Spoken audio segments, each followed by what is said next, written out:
அஸ்ஸலாமு அலைக்கும். எல்லாம் எப்படி இருக்கீங்க?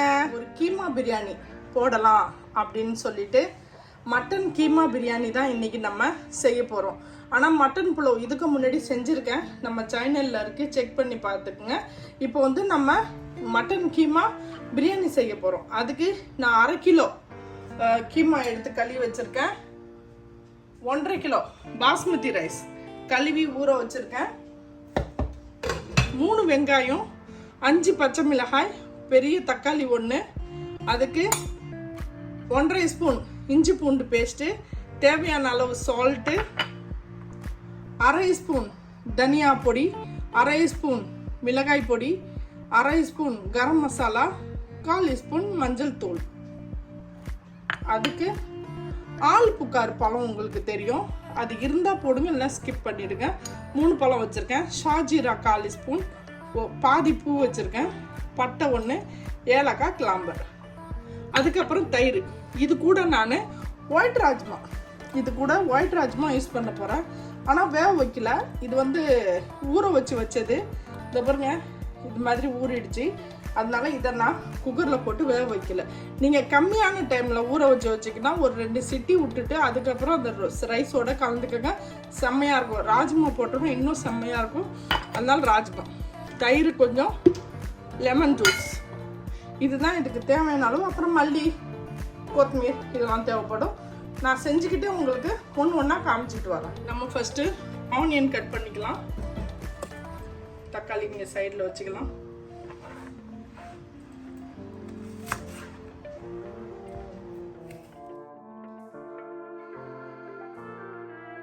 பச்சை மிளகாவை இந்த மாதிரி இப்படி சும்மா கீனி மட்டும் வச்சுருங்க.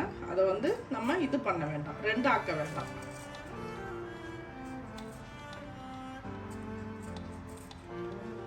தக்காளியும் நம்ம கட் பண்ணிக்கலாம். சூடாயிடுச்சு. நம்ம 2 ஸ்பூன் கீ போட்டுக்கலாம். நான் வந்து இந்த ஊருக்கு வந்ததுலேருந்து நான் அசில் கீ தான் யூஸ் பண்ணுறேன்.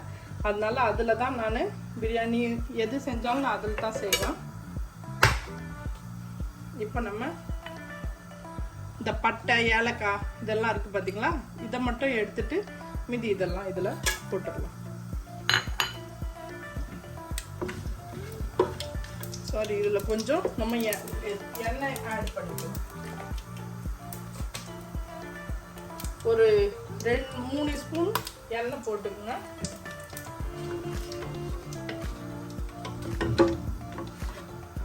ஏலக்காய்லாம் பொரிஞ்சிருச்சு. நம்ம வந்து வெங்காயத்தை போட்டுக்கலாம்.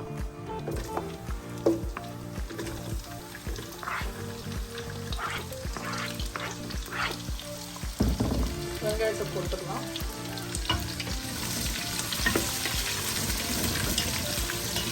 வெங்காயம் கொஞ்சம் நல்லா செவந்து வரணும். பிரியாணி டைப் செய்ய போகிறேன்னு சொன்னோம் பார்த்தீங்களா, அதனால் அது அரிசிக்காண்டி தண்ணி வச்சுருக்கேன்.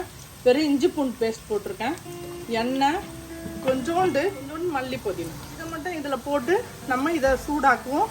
கொதி வந்தோடனே ரைஸ் போட்டுடலாம். வெங்காயம் வெந்துக்கிட்டு வருது.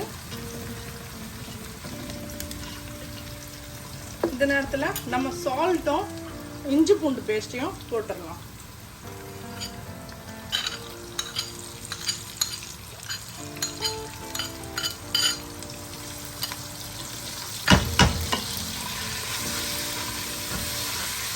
ஆனால் இதில் மசாலா நிறையா இருக்காது, நல்லா டேஸ்டாகவும் இருக்கும்.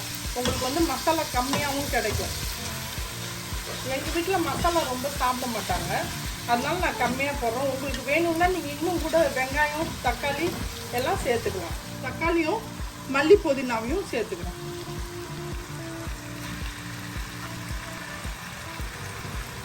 இஞ்சி பூண்டு வாசனை போயிடுச்சு. நம்ம இதை 2ஐயும் சேர்த்துக்கலாம்.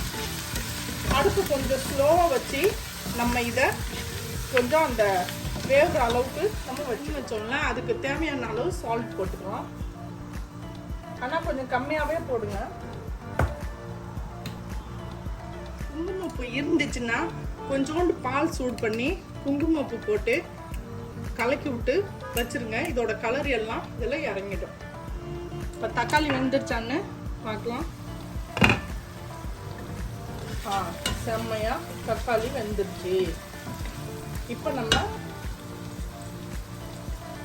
கீமா போட்டுடலாம். ராஜ்மா போட்டுக்கலாம். மிக்ஸ் பண்ணுவோம்.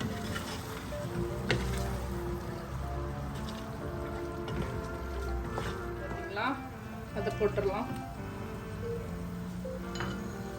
மசாலா, தனியா, மிளகாய், கரம் மசாலா, மஞ்சள் தூள் எல்லாத்தையும் இதில் நம்ம போட்டுடலாம். அது கூட தயிர் 2 ஸ்பூன் அதையும் இதில் சேர்த்துடலாம். எல்லா மசாலாவையும் இப்போ நம்ம இதில் சேர்த்துட்டோம். மிக்ஸ் பண்ணிக்கலாம். தயிரை மட்டும் கொஞ்சம் நல்லா இந்த மாதிரி போட்டு அதில் கிண்டி விட்டுட்டு இதை சேருங்க. ஊற்ற போகிறேன். ஐயோ, ஊற்றிடுச்சு அது, அதனால் போதும்.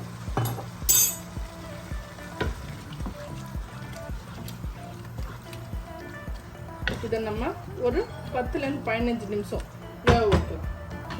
கொஞ்சம் ஸ்லோவிலே வேக வைப்போம். கேஸ் ஸ்லோவாகவே இருக்குது. 3 ஸ்பூன் ஷான் மசாலாவோட மட்டன் பிரியாணி மசாலா ஒரே 1 ஸ்பூன் இதில் சேர்த்துக்கணும். கொஞ்சம் வாசனை நல்லாயிருக்கும், அதுக்காக தான்.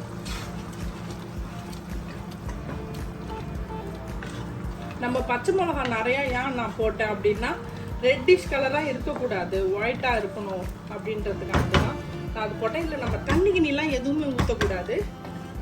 அந்த கீமாவில் உள்ள தண்ணியோட இதை நம்ம தக்காளி தண்ணி கீமா தண்ணியோடையே வேக வச்சு எடுக்கணும். இதில் தண்ணி எப்பயுமே சேர்த்துறாதீங்க. ஏன்னா நம்ம சோறு வந்து வடித்து சேர்க்க போகிறோம், அதனால தண்ணி சேர்க்கக்கூடாது. கொதி வந்துச்சு, நான் ரைஸ் போட்டுட்டேன். அதில் வந்து நம்ம வடிக்கிற வரைக்கும் இந்த கீமா வந்து இப்படிவே வெந்துக்கிட்டு இருக்கட்டும். சோறு வடித்த உடனே நம்ம அதுக்கப்புறம் சோறு அதில் கொட்டி நம்ம தம் வச்சிடலாம். சோறு கொதி வந்துக்கிட்டு இருக்குது. இன்னும் ஒரு 2 நிமிஷத்தில் நம்ம இதை வடிச்சிடலாம். ஏன்னா கொஞ்சம் விரையாவே வடிக்கணும், அதனால் அதை நம்ம மட்டன் கீமா ராஜ்மா பிரியாணி செம்மையாக சூப்பராக ரெடியாக போகுது. இன்னும் ஒரு 15 நிமிஷம் எடுத்துகிட்டு போய் வடிக்க போகிறோம். சோறு நல்லா மேலே வெந்துருச்சு. முக்கால்வாசி உள்ளே தான் வேகணும். என்ன 75% சொல்லுவோம் பார்த்தீங்களா, அவ்வளோதான் வேகணும். ரைஸ் வேகவே இல்லை பாருங்க, எப்படி இருக்குது பார்த்தீங்களா, ரைஸ் வேவில். இப்போ அதை எடுத்துகிட்டு வந்து நம்ம இதில் தம் வச்சுக்கலாம். ஃபுல்லாக கேஸை ஸ்லோ பண்ணிவிட்டு வச்சிடலாம்.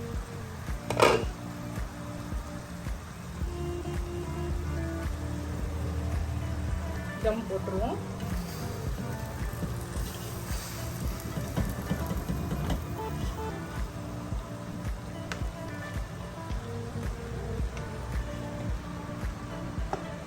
கிண்டிலாம் விட வேணாம், இப்படியே நம்ம தம் வச்சோன்னே போட்டுப்போம்.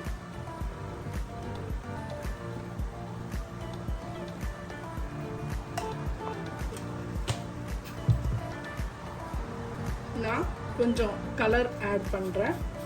அது வீடியோவில் கொஞ்சம் நல்லா தெரியுன்றதுக்காக. உங்களுக்கு வேணும்னா போடுங்க, இல்லைன்னா ஸ்கிப் பண்ணிடுங்க. இந்த பாலையும் குங்குமப்பூ பாலையும் நான் ஊற்றுவேன்.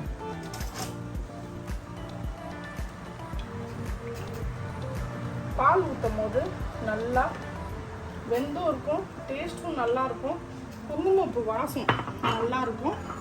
இதில் வந்து புதினாவும் மல்லித்தலையும் வச்சுருக்கேன், இதையும் இதில் தூவிக்கிறேன். இதை தூவியாச்சு. நம்ம இதை மூடி வச்சு ஒரு 15 நிமிஷம் நம்ம இதை தம் பண்ணி வச்சிடலாம். ஸோ தம் ஆயிடுச்சு அப்படின்னா நமக்கு தெரியும், இப்படி தான் ஆவி வரும். தம் ஆயிடுச்சு. இன்னும் ஒரு 5 நிமிஷம் சென்று நம்ம திறந்து எடுக்கலாம். இதுலேருந்தும் காற்று போய்கிட்டு இருக்கு, அதனால வேர்வை தண்ணி வடியாது. இதுலேருந்து காற்று போயிட்டு இருக்கிறதுனால வேர்வை தண்ணி உள்ளே வடியாது. அப்படியே ஃபுல்லாக தம் ஆயிடுச்சு. வாசனை செம்மையாக. 5 நிமிஷம் வச்சாச்சு. இப்போ திறக்கிறோம் பாருங்கள், இன்னும் சூடாக செம்மையாக இருக்குது.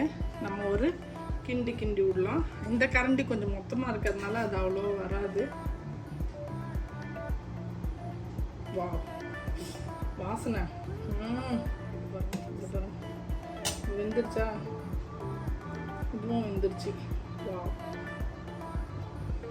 சும்மா பிரியாணி வாசனை தாங்க அடிக்குது. நம்ம சிக்கன் மட்டன் இப்படியே சாப்பிட்டுக்கிட்டே இருக்கோம் பார்த்தீங்களா, அதுக்கு இது மாதிரி ஒரு கீமா பிரியாணி இந்த மாதிரி ஒன்று நம்ம செஞ்சு சாப்பிட்லாம். டெய்லி அதுங்களே சாப்பிட்டுட்டு இருக்கோம் இல்லையா, அதுக்காக இது ஒரு டிஃப்ரெண்ட்டாக நம்ம சாப்பிட்லாம். அதுதான் இந்த மாதிரி மட்டன் கொஞ்சம் கொஞ்சம் கிடைக்கும் உங்களுக்கு, நீங்கள் இந்த மாதிரி இது சாப்பிட்லாம். நான் இப்போ ஒரு இலை பிளேட்டில் தான் எடுக்க போகிறேன். இங்கே பாருங்கள், செம்மையாக இருக்குல்ல plate.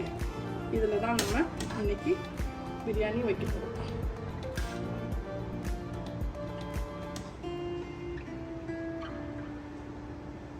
Mutton keema biryani.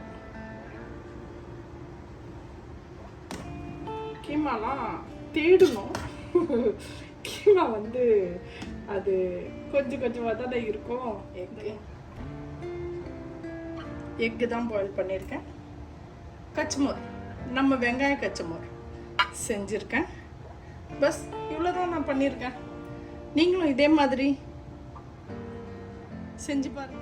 Mutton keema biryani இதே மாதிரி நீங்களும் செஞ்சு பாருங்க. உங்களுக்கு இது பிடிச்சிருந்துச்சு சேனலை லைக் பண்ணுங்க, ஷேர் பண்ணுங்க, கமெண்ட் பண்ணுங்க, மறக்காம பெல் பட்டன் கிளிக் பண்ணுங்க. இன்ஷா அல்லாஹ் இன்னொரு வீடியோட நான் வந்து